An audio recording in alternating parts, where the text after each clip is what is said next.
Good morning, students. So students, I hope you all are doing good. And students, in our previous lecture we have completed our last chapter, that is political parties. Okay, and today we are going to start the next chapter and the last chapter of civics, that is outcomes of democracy. Okay, so outcomes of democracy. देखिए ये जो chapter है आपका, ये chapter आपका थोड़ा सा different है बाकी सभी चैप्टर से. ठीक है, क्योंकि अभी तक सिविक्स के अंदर हमने जितने भी चैप्टर्स पढ़े थे उन सब के अंदर क्या थे, कुछ कंसेप्ट्स थे. ठीक है, concepts just like power sharing में पावर शेयरिंग क्या होती है, कैसे उसे इम्प्लीमेंट करते हैं, फेडरलिज्म में फेडरलिज्म होता क्या है, उसे कैसे इम्प्लीमेंट करते हैं. लेकिन ये जो चैप्टर है हमारा आउटकम्स ऑफ डेमोक्रेसी, ये उन सारे टूल्स के आउटकम्स के बारे में है जो हमने अभी तक पढ़े हैं. ठीक है, जैसे पावर शेयरिंग क्या है, डेमोक्रेसी का ही एक टूल है जो कि डेमोक्रेसी को इम्प्लीमेंट करने में क्या करता है, हमारी हेल्प करता है. ऐसे ही अगर मैं फेडरलिज्म की बात करूं तो फेडरलिज्म में भी हम क्या करते हैं, पावर्स को डिवाइड करते हैं, जिसका डायरेक्ट इनडायरेक्ट मकसद क्या है, डेमोक्रेसी को इम्प्लीमेंट करना. ठीक है ना, तो यानी ये सारे जो कंसेप्ट्स थे हमारे, चाहे हमने पिछले जितने भी चैप्टर्स रीड किए हैं उनको डिस्कस किया है. सो इस चैप्टर में क्या है, वो उन सबका एनालाइज है कि उन सबसे जो चीजें निकल कर आई उन क्या वो थी और उनके क्या इम्पैक्ट्स हुए. ठीक है, तो आउटकम्स ऑफ डेमोक्रेसी में इसका मतलब क्या है कि when we are implementing the democracy और we have implemented the democracy, that what can be the results. अगर हम डायरेक्टली बात करें तो रिजल्ट्स ऑफ इम्प्लीमेंटिंग डेमोक्रेसी, कि जब हमने डेमोक्रेसी को इम्प्लीमेंट किया तो उसका रिजल्ट क्या आया. ठीक है, आउटकम्स मींस उसके परिणाम क्या हो सकते हैं.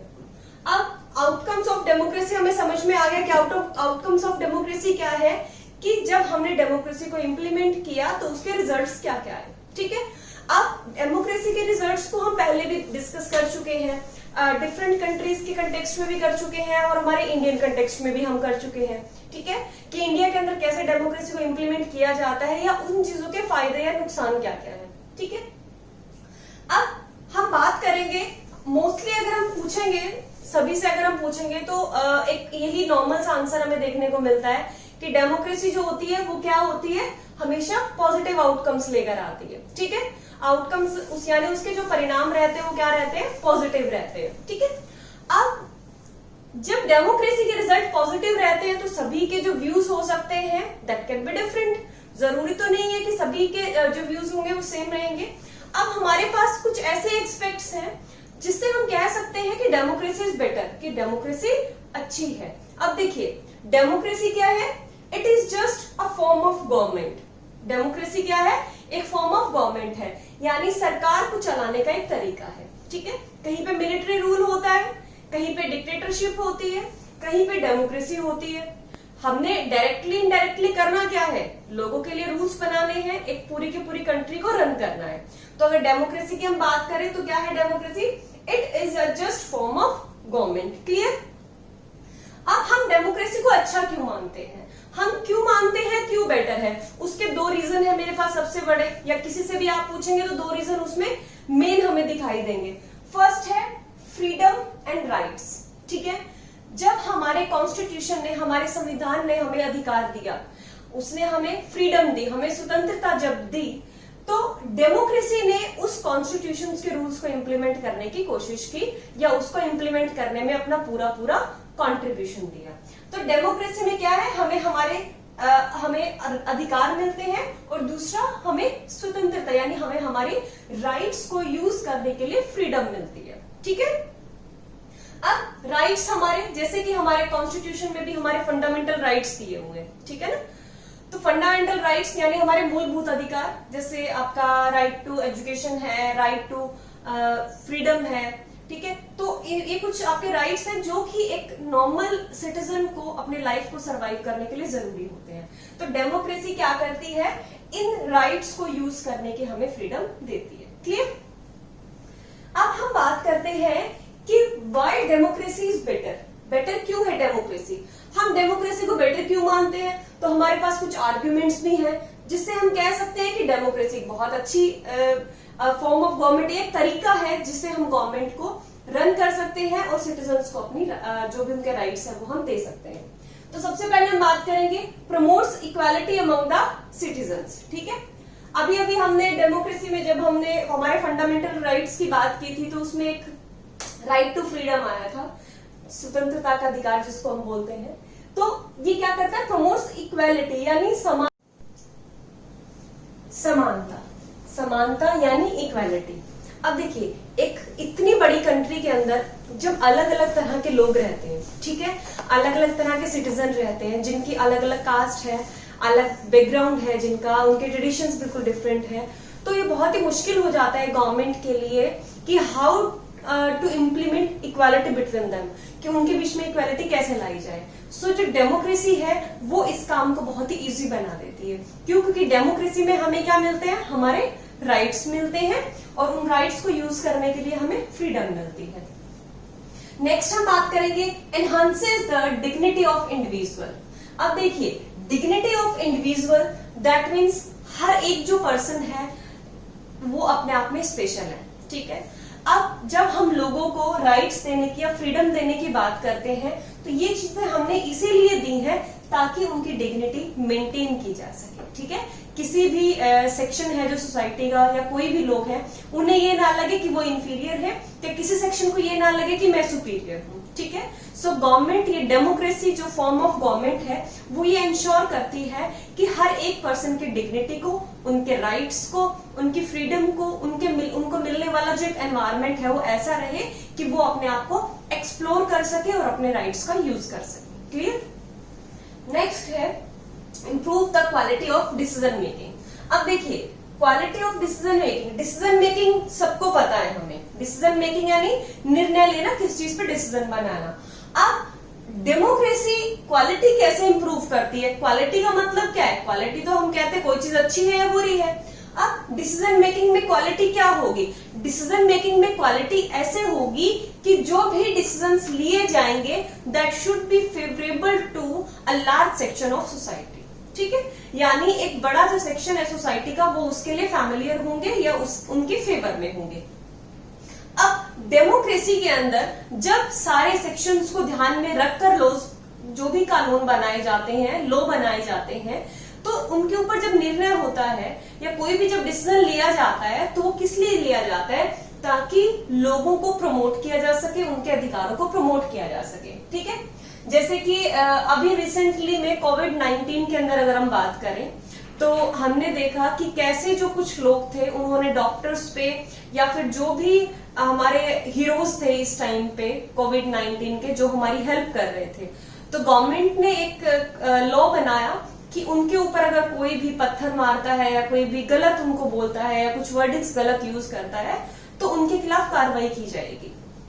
ठीक है, तो ये क्या थी? ये क्वालिटी थी कि उस टाइम पे उन लोगों का जो राइट था वो कहीं ना कहीं दूसरे लोग क्या थे, छीन रहे थे। ठीक है, हालांकि वो लोग देश की सेवा भी कर रहे हैं, देश के लिए काम भी कर रहे हैं, लेकिन वो सब करने के बाद में भी क्या है, उन्हें क्रिटिसिज्म मिल रही है। ठीक है, इसीलिए गवर्नमेंट ने लॉ बनाया। क्या किया? उस डिसीजन में क्वालिटी लेकर आए कि उन लोगों के ऊपर अगर कोई भी प्रॉब्लम क्रिएट होगी या उनके साथ कुछ गलत होगा तो सामने वाला जो पर्सन है उसको पनिशमेंट दी जाएगी। ठीक है, ऐसे ही अभी हम एक केस और डिस्कस करते हैं। आपको ध्यान होगा कोविड-19 के ड्यूरेशन के अंदर ही एक पुलिस इंस्पेक्टर था जिसका कि हाथ जो 6 निहंग सिख थे उन्होंने उनका हाथ काट दिया था। ठीक है, उसके बाद में गवर्नमेंट ने क्या डिसीजन लिया? गवर्नमेंट ने ये डिसीजन लिया कि उनकी जो फैमिली है उनको पूरा सपोर्ट किया जाएगा, एक जो पर्सन है उसको गवर्नमेंट जॉब दी जाएगी। ठीक है, अब इससे क्या है, जो भी पर्सन हमारी सिक्योरिटी के लिए, हमारी सेफ्टी के लिए काम करते हैं, एटलीस्ट वो इतना सेफ फील करेंगे कि अगर हमें कुछ हो जाता है तो गवर्नमेंट हमारे साथ है या गवर्नमेंट हमारे फैमिली के साथ है या हमारी फैमिली के लिए वो काम करेगी। ठीक है, सो ये क्या था? ये एक डिसीजन था जिसमें क्वालिटी लाई गई।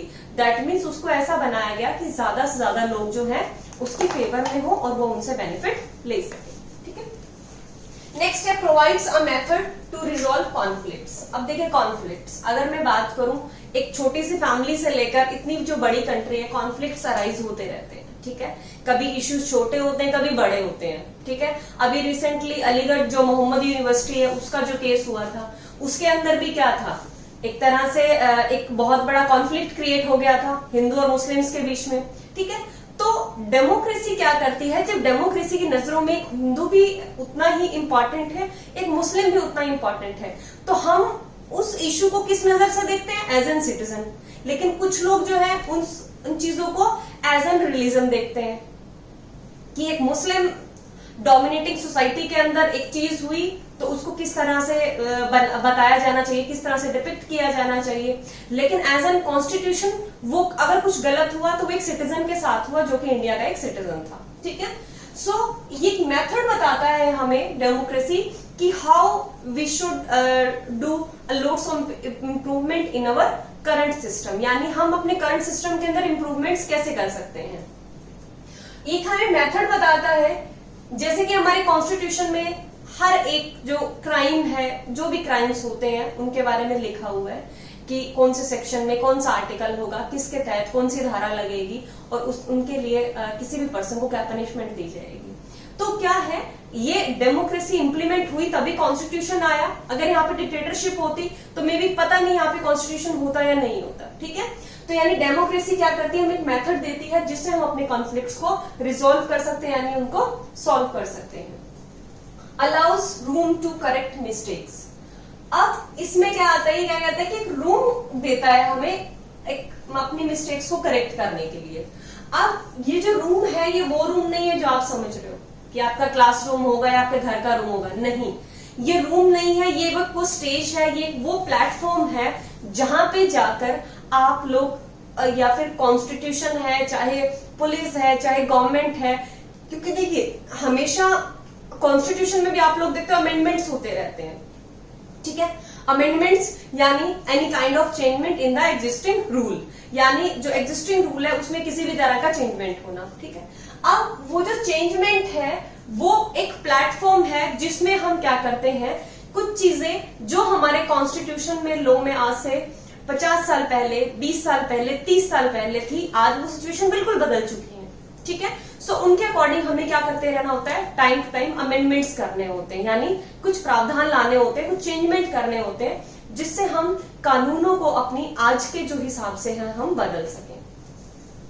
अ place where decisions can be made according to the people, यानी वो रूम कौन सा होगा, वो जगह कौन सी होगी, एक वो जगह जहां पे हम डिसीजंस को बना सकें, किसके अकॉर्डिंग, लोगों के अकॉर्डिंग। क्यों, क्योंकि हम डेमोक्रेसी में रहते हैं और डेमोक्रेसी का मतलब क्या होता है, rule of the people, rule by the people and rule for the people, यानी लोगों का, लोगों के लिए, लोगों द्वारा शासन, ठीक है।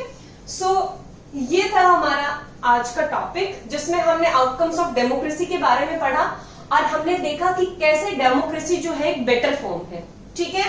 डेमोक्रेसी में हमें क्या क्या मिलता है, फ्रीडम्स मिलते हैं, राइट्स मिलते हैं। डेमोक्रेसी क्या है, it is just a form of government, यानी ये गवर्नमेंट की फॉर्म है। आउटकम्स कैसे हैं, अगर मोस्टली हम देखें तो हमें जो पॉजिटिव आउटकम्स है वही देखने को मिलते हैं, ठीक है। Results of implementing democracy, outcomes क्या होंगे कि जब हमने डेमोक्रेसी का इंप्लीमेंट किया तो कैसे कैसे रिजल्ट्स हमें मिले, ठीक है। सो आई थिंक सभी बच्चों को आज का लेक्चर अच्छे से समझ में आया होगा, और अगर नहीं समझ में आया है तो please message me and I will make a video according to your doubts. So thank you and have a nice day.